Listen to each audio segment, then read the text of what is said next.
大家好，我是超子。饭店里面的炒面为什么那么好吃？自己做不是粘锅就是不筋道。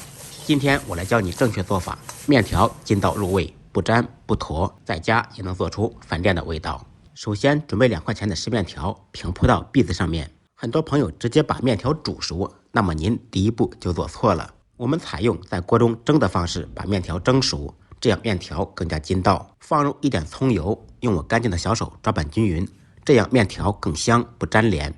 蒸出来的面条还有一个好处，就是炒的时候不容易粘锅。盖上盖子上气以后蒸10分钟左右。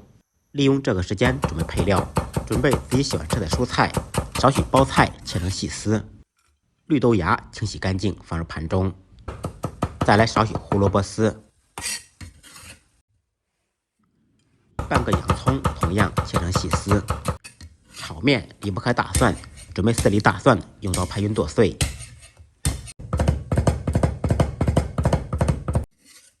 条件好的同学再放2根火腿切成薄片。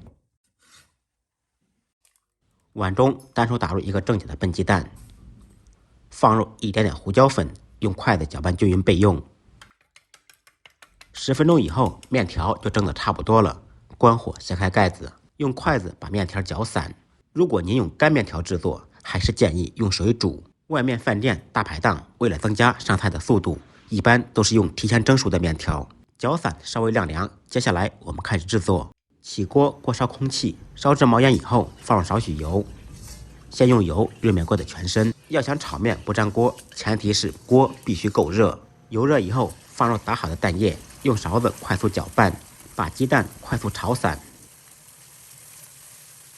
先放入准备好的洋葱丝，开大火把洋葱煸炒出香味，然后再放入准备好的各种蔬菜，烹入少许生抽酱油，增加味道，快速翻炒均匀。少许老抽，增加底色。先把蔬菜炒至8成熟，炒至垂头丧气。放入切好的火腿，把所有的蔬菜炒至断生以后再调味，这样吃起来口感更清脆。放入少许13香，适量的盐，一点点味精，简单翻炒扒拉几下，把调料全部化开。接下来放入蒸好的面条，家里面自己做炒面，几块钱就能做一大锅，简单又实惠。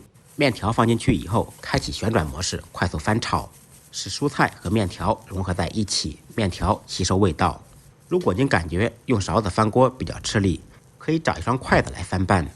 在锅中开中火翻炒30秒，按照我的方法制作，保证您炒面条不再粘锅。出锅之前放入准备好的蒜末，烹入少许锅边醋，最后放蒜末，也称之为倒炝锅，味道与众不同。利用少许香油翻炒均匀，起锅装盘。一道筋道爽滑又入味的鸡蛋炒面就做好了。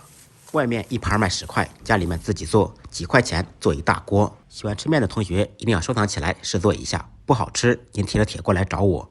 再忙再累记得按时吃饭。下期视频见，拜拜。